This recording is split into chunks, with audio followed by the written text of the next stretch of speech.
SSC के English series में आप लोगों का फिर से स्वागत है। 28 अक्टूबर शिफ्ट 1 पहला है, in the following sentence the underlined part contains an error, alternative to the underlined part are given as options, select the correct alternative. Ahuja is a cleverest lawyer. यहाँ देखो, आहूजा की सिंपल सा एक एडजेक्टिव बताया जा रहा है। यहाँ उसकी पूरे समूह से तुलना नहीं की जा रही है कि हम सुपरलेटिव डिग्री का यूज करें, इसलिए यहाँ पर जो है क्लेवर का बेस फॉर्म यूज होगा। तो क्या हो जाएगा, Ahuja is a clever lawyer. Select the most appropriate synonym of the word seized to fill in the blank. Seized का मतलब होता है किसी चीज को समाप्त कर देना, किसी चीज से रुक जाना या रोक देना एक तरह से। यहाँ पे क्या हो जाएगा, देखो, he was blank from his job because of his misconduct. तो अपने जॉब से क्या किया गया, अपने दुर्व्यवहार के कारण तो निकाला गया होगा। तो सीज्ड को जो है हम एक तरह से निकालना, या फिर क्योंकि किसी की नौकरी अगर समाप्त हो रही है इट मीन उसे नौकरी से निकाला गया है, इसलिए इसके जगह हम क्या यूज कर सकते हैं, तो टर्मिनेटेड। क्योंकि टर्मिनेटेड का भी मतलब होता है किसी को नौकरी से निकालना या फिर उसका नौकरी समाप्त कर देना। मेनली समाप्त करने के सेंस में जो है टर्मिनेट का यूज किया जाता है। तो यहाँ पे जॉब के कॉन्टेक्स्ट में जो है आ जाएगा कि जॉब से उसे निकाल दिया गया।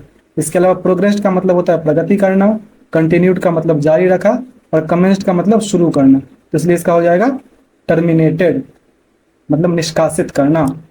Select the most appropriate antonym of the underlined word in the given sentence. A few students have condemned the latest project of preparing teaching aids as a waste of money। इसमें तुम्हें condemn का antonym बताना है। तो condemn मतलब होता है विरोध करना, यानी अस्वीकार करना। इसका क्या हो जाएगा एंटोनिम, तो हो जाएगा अपलॉडेड। अपलॉडेड मतलब होता है किसी चीज की सराहना करना, प्रशंसा करना, इसीलिए अपलॉडेड हो जाएगा इसका।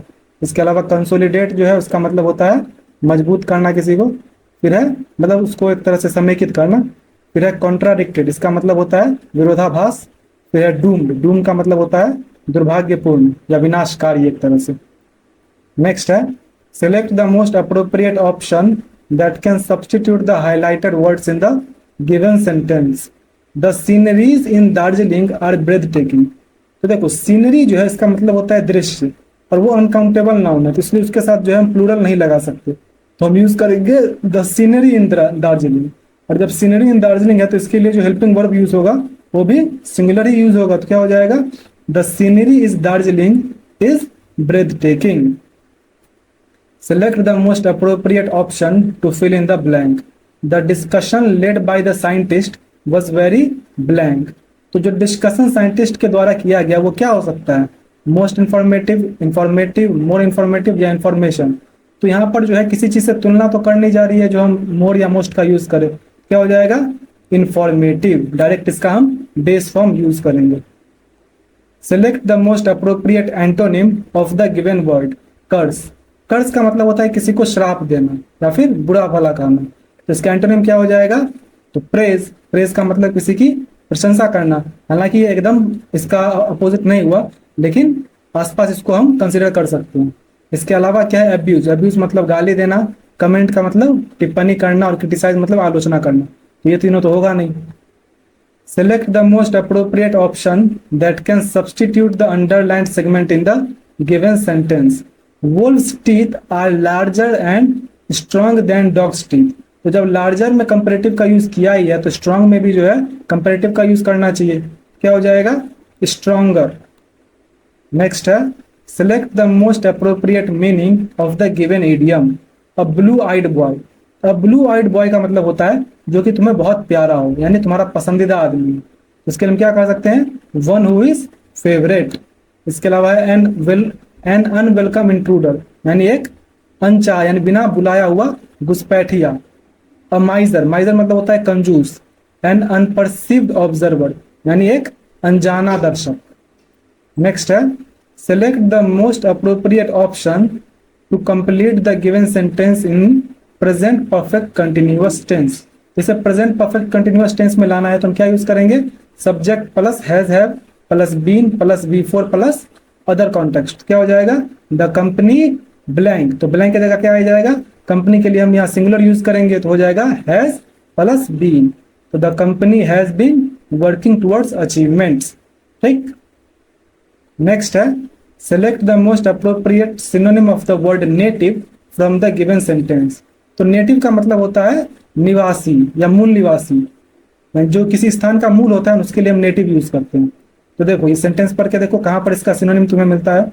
Mister Smith believes that various tribes are the indigenous inhabitants of various corners of the world, unlike his contemporaries who have a viewpoint regarding an alien or foreign invasion. तो देखो इसमें से जो indigenous word है, indigenous का मतलब होता है जहाँ का देशज यूज करते हैं हम लोग। तो देशज यानी कि एक तरह से मूल निवासी कह सकते हैं उसको। तो क्या हो जाएगा इंडिजिनस। इसके अलावा फॉरेन का मतलब विदेशी, एलियन का मतलब दूसरे ग्रह से जो होता है, और इन्वेजन का मतलब आक्रमण। तो ये तीनों तो होगा नहीं। Out of the 4 words in bold in the given sentence is incorrect, या इन चारों में से जो है कोई एक इनकरेक्टली स्पेल्ड है, तुम्हें पता करना है कौन सा इनकरेक्टली स्पेल्ड है। तो the detectives uncovered a conspiracy to overthrow the government. तो इसमें से जो कंस्पिरेसी लिखी हुई है इसकी स्पेलिंग गलत है। कंस्पिरेसी मतलब होता है षड्यंत्र करना, और इसकी स्पेलिंग होती है CONSPIRACY। ये जो एस है इसकी जगह सी आना चाहिए था, इसलिए इसकी स्पेलिंग गलत है। इसके अलावा ओवरथ्रो मतलब होता है तख्ता पलट करना, एकदम सही है। अनकवर्ड का मतलब होता है उजागर करना या फिर पता लगाना, और डिटेक्टिव का मतलब होता है जासूस। Select the most appropriate synonym of the given word. Anticipate. Anticipate मतलब होता है पूर्व अनुमान लगाना। तो इसका सिनोनिम क्या हो जाएगा? तो प्रिडिक्ट। प्रिडिक्ट का मतलब होता है भविष्यवाणी करना या फिर पहले ही अनुमान लगाना। इसके अलावा डाउट मतलब होता है संदेह करना, एक्यूज मतलब आरोप लगाना, और कंसील मतलब छिपाना। Select the most appropriate adjective to fill in the blank. She always wears dresses of blank fashion. तो हमेशा किस तरह के फैशन के कपड़े पहनती है? तो यहाँ पे हो सकता है इन चारों में से द लेटेस्ट। लेटेस्ट है तो उसके साथ द लगेगा क्योंकि सुपरलेटिव डिग्री है, इसलिए द लेटेस्ट हो जाएगा। नेक्स्ट है the following sentence has been split into segments, identify the segment that contains a grammatical error. He missed the college bus because he woke up unpardonably lately in the morning. देखो इसमें गलती ये आ रही है कि बोल रहा है अनपार्डनेबली लेटली इन द मॉर्निंग, यानी तुम्हारा ये सेगमेंट गलत है। क्यों गलत है? क्योंकि देखो लेटली जो होता है, लेटली का मतलब होता है रिसेंटली, यानी कि हाल ही में। अगर तुम्हें लेटली देर वाला लेटली बोलना है तो तुम्हें लेट बोलना होगा, क्योंकि लेट खुद में ही एक एडवर्ब है जिसका मतलब होता है देरी से। उसके लिए एल वाई लगाने की जरूरत नहीं पड़ती। जैसे मैंने बताया ना, हार्ड जो है वो खुद में एक एडवर्ब है जिसका मतलब होता है मजबूती से या फिर कठोर मेहनत के लिए हम यूज करते हैं। तो जब खुद इसमें ही एक जो है एक एडजेक्टिव है तो उसमें एल वाई लगाने की क्या जरूरत है? अगर हार्ड में एल वाई लगा दोगे हार्डली तो उसका मतलब होता है मुश्किल से ही या फिर शायद ही। इसलिए यहाँ पर क्या हो जाएगा? लेटली का मतलब हो जाएगा हाल ही में, तो यहाँ पर यूज होना चाहिए लेट, इसलिए इसका ये सेगमेंट गलत है। Select the most appropriate meaning of the given idiom. Crocodile tears. Crocodile tears यानी कि मगरमच्छ के आंसू बहाना, यानी an insincere display of grief. Next है in the following passage some words have been deleted, read the passage carefully and select the most appropriate option to fill in the blanks. Michael Jackson is known as the king of pop. He blank his own genre of music, pop. His music is spreading its influence and popularity blank the world. तो देखो he blank his own genre. यहाँ पर देखो he blank his own genre, यहाँ पर क्या हो सकता है? उसने अपने genre क्या किया है?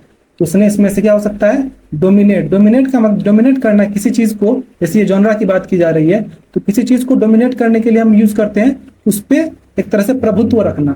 तो क्या करता है कि उसने उस समय जितने भी चल रहे थे सिंग्स म्यूजिक वगैरह, उस समय क्या किया? उसने अपना जो पॉप म्यूजिक था उसको प्रभुत्व दिलवाया, उसको डोमिनेट किया। इसलिए पहला में तो डोमिनेट आ जाएगा। और अगर तुम्हें इसमें डाउट है कि नहीं डोमिनेट नहीं होना चाहिए, उसमें से कुछ और भी हो सकता है, तो सेकंड ऑप्शन देखो, his music is spreading its influence and popularity blank the world. तो पूरी दुनिया में दुनिया के चारों ओर के लिए हम क्या यूज कर सकते हैं? तो अराउंड द वर्ल्ड। इस हिसाब से ये एकदम परफेक्ट है।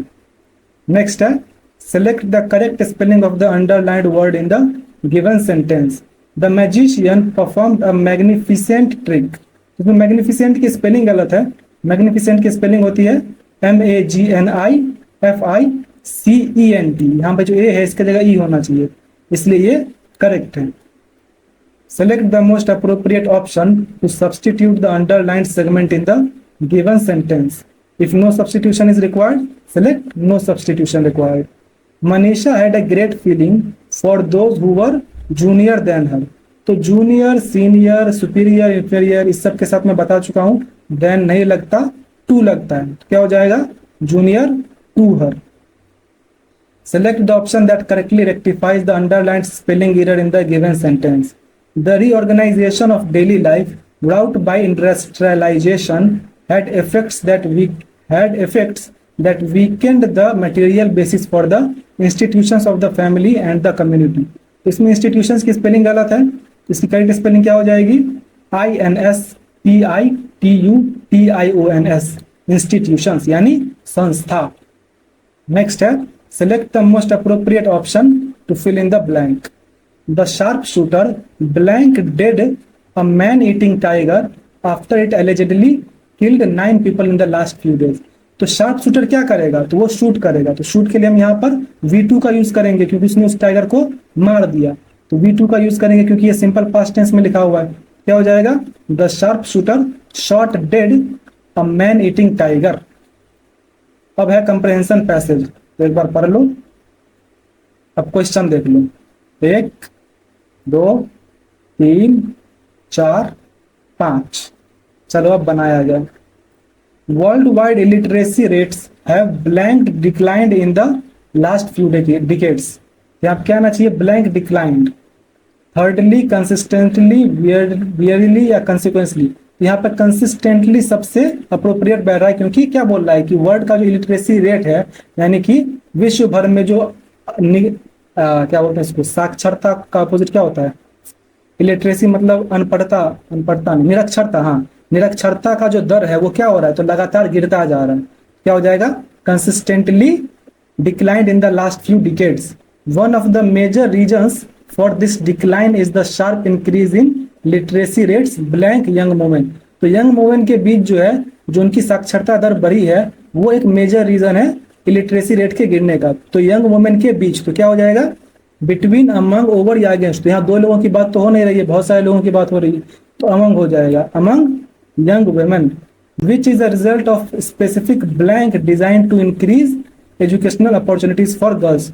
तो ऐसी क्या स्पेसिफिक डिजाइन किया गया था जिसने लड़कियों के लिए एजुकेशनल अपॉर्चुनिटीज को बढ़ाया? स्पेसिफिक कंपेनियंस, कैंपेन्स, कंपियंस या चैंपियंस या फिर कैमिसोल. तो कैंपेन्स हो जाएगा. कैंपेन्स का मतलब होता है उसका अभियान. लड़कियों की शिक्षा के लिए अभियान चलाया गया जिसने उन लोगों को इनकरेज किया और उन्होंने शिक्षा प्राप्त की. इसके अलावा कंपेनियंस का मतलब होता है साथी. चैंपियन मतलब जो चैंपियन होता है, जो टॉप पे होता है. और कैमिसोल जो है महिलाओं का एक तरह का ड्रेस होता है. नेक्स्ट है blank. There are still an estimated 771 million illiterate adults in the world. Blank there यानी कि यहाँ पर विरोधाभास की बात की जा रही है. तो इसके लिए हम कौन सा यूज करेंगे? कंजंक्शन. तो देखो, व्हेनेवर, अदरवाइज, हाउएवर या दस. तो इसमें हाउएवर सबसे परफेक्ट रहेगा क्योंकि हाउएवर का मतलब होता है फिर भी. तो फिर भी जो है अभी भी 771 मिलियन इलिटरेट एडल्ट्स हैं वर्ल्ड में. About 2/3 of whom are blind, जिसमें से 2/3 क्या है? तो वुमेन है. हो जाएगा वुमेन, ना कि वुमन. वुमेन होगा क्योंकि बहुत सारे लोगों की बात की जा रही है. इस तरह से ये कंप्लीट हुआ. आपका जो भी स्कोर हुआ कमेंट कर दीजिए. मिलते हैं नेक्स्ट वीडियो में.